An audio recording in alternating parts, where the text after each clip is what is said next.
नमस्कार। स्वागत है आपका इंडिया गेट टीवी पर। मैं हूं अजय सेतिया। मित्रों, हम गिन नहीं सकते कि ऐसे कितने मामले हो गए हैं जिनमें केजरीवाल और उनकी टीम के सदस्यों पर झूठ बोलने के आरोप साबित हो चुके हैं। हर बार हाईकोर्ट में माफी मांगना केजरीवाल की आदत बन गई है।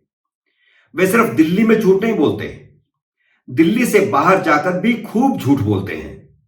आजकल उनकी झूठ की फैक्ट्री गुजरात और हिमाचल में चल रही है, जहां वह दिल्ली और पंजाब में भ्रष्टाचार खत्म करने और दिल्ली के विकास के झूठे दावे कर रहे हैं, जबकि दिल्ली में इन झूठे दावों के साथ साथ भ्रष्टाचार की भी हर रोज पोल खुल रही है। जब खुद की पोल खुलती है तो दूसरों पर झूठे आरोप लगाने शुरू कर देते हैं, लांछन लगाने शुरू कर देते हैं। आम आदमी पार्टी की पूरी सियासत झूठ और दूसरों पर लांछन पर आधारित है। गुजरात और हिमाचल प्रदेश की विधानसभाओं के चुनावों से ठीक पहले केजरीवाल की बहुत बड़ी किरकिरी हो गई है। इन दोनों विधानसभाओं के चुनावों से केजरीवाल की बड़ी उम्मीद इसलिए है कि वह कांग्रेस को रिप्लेस करके प्रमुख विपक्षी दल का दर्जा हासिल करना चाहते हैं, ताकि लोकसभा चुनाव से पहले आम आदमी पार्टी को राष्ट्रीय पार्टी का दर्जा मिल जाए। वह दावे भले कितने करें, लेकिन हिमाचल और गुजरात में दोनों ही जगह पर आम आदमी पार्टी सरकार बनाने के लिए नहीं लड़ रही, बल्कि विपक्ष के दर्जा हासिल करने के लिए लड़ रही है। उनका सारा प्रचार दूसरों को भ्रष्ट और खुद को ईमानदार बताने का है। इसलिए वह हर किसी पर झूठे आरोप लगाने में गुरेज नहीं करते और बाद में हाई कोर्ट से माफी मांग लेते हैं। झूठ बोलने पर दिल्ली हाई कोर्ट का ताजा किस्सा बताऊं, इससे पहले बता दूं कि केजरीवाल झूठे आरोप लगाकर अब तक नितिन गडकरी, कपिल सिब्बल, अरुण जेटली और विक्रमजीत सिंह मजीठिया से कोर्ट में लिखित माफी मांग चुके हैं।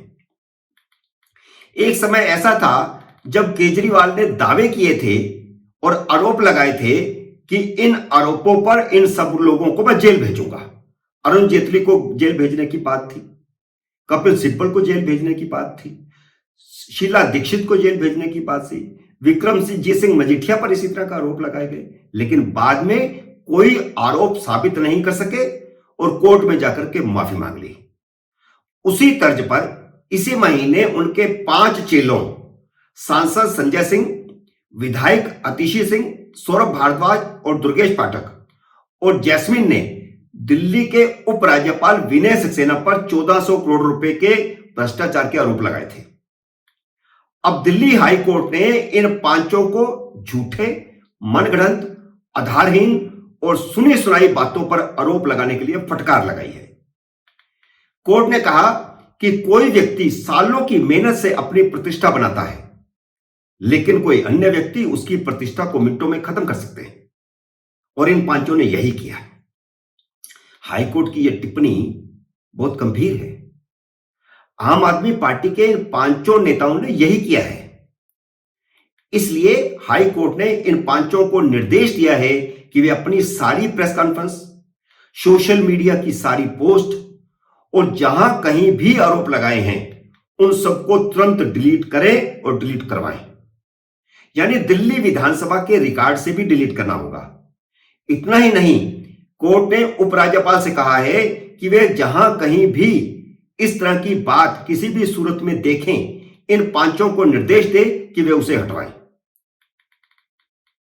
आपको याद होगा कि जब उपराज्यपाल ने शराब घोटाले, स्कूलों के कमरों के निर्माण में घोटाले, अध्यापकों की नियुक्तियों में घोटाले और अन्य कई घोटालों की जांच के आदेश दिए थे, जिसमें बस खरीद घोटाला भी था, तो आम आदमी पार्टी के इन पांचों नेताओं ने उपराज्यपाल आरोप लगाए थे कि वह जब खादी बोर्ड के चेयरमैन थे तो उन्होंने नोटबंदी के दौरान पुराने नोट बदलवाकर 1400 करोड़ रुपए का घोटाला किया था।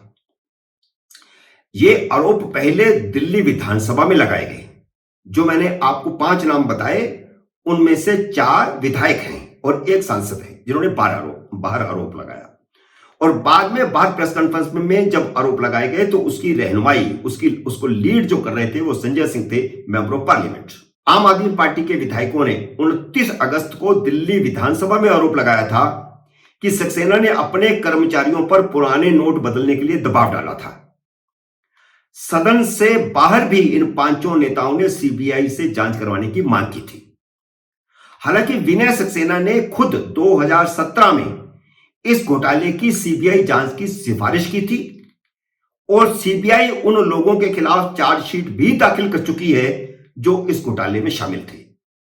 और यह सब कुछ जानते हुए भी आम आदमी पार्टी ने उपराज्यपाल पर झूठे आरोप लगाए। उपराज्यपाल ने इन पांचों नेताओं के खिलाफ मानहानि का 2.5 करोड़ रुपए का मुकदमा ठोका हुआ है। उसी की सुनवाई के दौरान मंगलवार को दिल्ली हाईकोर्ट ने यह सख्त निर्देश जारी किए हैं। कोर्ट ने यह भी कहा कि आम आदमी पार्टी और उसके नेताओं के आरोप पूरी तरह निराधार हैं। यह कोर्ट की टिप्पणी है। संजय सिंह ने विनय सक्सेना पर एक आरोप यह लगाया था कि उन्होंने अपनी बेटी को मुंबई में खादी आयोग कार्यालय में इंटीरियर डिजाइनिंग के लिए लगभग 80 करोड़ रुपए का भुगतान किया और अपनी बेटी को ठेका दिया। न्यायमूर्ति अमित बंसल ने कहा है कि इस आरोप की पुष्टि करने के लिए कोई सामग्री अदालत में पेश नहीं की गई और दर्जन भर से ज्यादा वकील इन पांचों आरोपियों के पक्ष में खड़े हुए थे वहां पर। इसी तरह बिहार में बुनकरों को नगद भुगतान के आरोपों पर कोर्ट ने कहा कि पटना हाईकोर्ट के आदेश में ऐसा कुछ भी नहीं है जो सक्सेना को व्यक्तिगत रूप से दोषी ठहराए। इनके आरोप पटना हाईकोर्ट के फैसले पर आधारित थे, जबकि उस फैसले में सक्सेना को व्यक्तिगत रूप से दोषी ठहराए जाने का कोई भी मामला नहीं है। कोर्ट ने कहा कि उनके खादी बोर्ड का अध्यक्ष रहते हुए अगर कुछ अनियमितताएं हुई हैं या हुई होंगी तो इसके लिए सक्सेना को व्यक्तिगत रूप से जिम्मेदार ठहराया नहीं जा सकता। आप इस तरह आधारहीन व्यक्तिगत आरोप नहीं लगा सकते। न्यायमूर्ति बंसल ने कहा कि आप नेताओं की ओर से यानी आम आदमी पार्टी के नेताओं की ओर से दिए गए बयान, interview, press conference, tweet, retweet और हैशटैग निसंदेह मानहानि कारक हैं। तो मानहानि का मुकदमा तो अब चलना है। उन सभी आरोपों की पुष्टि किए बिना लापरवाह तरीके से वादी यानी विनय सक्सेना की प्रतिष्ठा को धूमिल करने के लिए इस्तेमाल किया गया। इसलिए अदालत ने आम आदमी पार्टी के नेताओं संजय सिंह, सौरभ भारद्वाज, आतिशी, जैस्मिन शाह और दुर्गेश पाठक को सक्सेना और उनकी बेटी के खिलाफ किसी भी मानहानिकारक या तथ्यात्मक रूप से गलत ट्वीट, रीट्वीट, हैशटैग या प्रेस कॉन्फ्रेंस या इंटरव्यू के वीडियो पोस्ट को तुरंत डिलीट करने के निर्देश दिए हैं। लेकिन यह मामला यहीं पर खत्म नहीं हुआ है। सुनवाई अभी बाकी है। उपराज्यपाल ने 2.5 करोड़ रुपए के हर्जाने का दावा ठोका हुआ है। इसलिए 4.5 महीने बाद 6 फरवरी को अगली सुनवाई होगी। अब आप सोचिए कि क्या इसका असर गुजरात विधानसभा के चुनाव पर नहीं पड़ेगा? केजरीवाल झूठे साबित नहीं हुए और गुजरात में जहां केजरीवाल हर रोज नई नौटंकी कर रहे हैं, कभी ऑटो रिक्शा ड्राइवर के घर खाना खाने जाने का नाटक, कभी दलित परिवार को दिल्ली बुलाकर अपने घर खाना खिलाने का नाटक, और हवाई जहाज का टिकट किसने दिया? अब यह भी एक बड़ा मामला है। दलित परिवार तो दिल्ली में भी रहते हैं, ऑटो रिक्शा ड्राइवर तो दिल्ली में भी रहते हैं, लेकिन केजरीवाल यह मौका उन्हीं को देते हैं जिनके राज्यों में विधानसभा के चुनाव हो रहे हों। मित्रों, उम्मीद है मेरा यह वीडियो आपको पसंद आया होगा। इसे लाइक करिए, शेयर कीजिए और अगर आपने मेरे YouTube चैनल को सब्सक्राइब नहीं किया तो कृपया सब्सक्राइब कीजिए और घंटी का बटन भी दबाइए ताकि जैसे ही मेरा नया वीडियो आए आपको सूचना आए। मेरे नए वीडियो का करिए इंतजार। तब तक नमस्कार।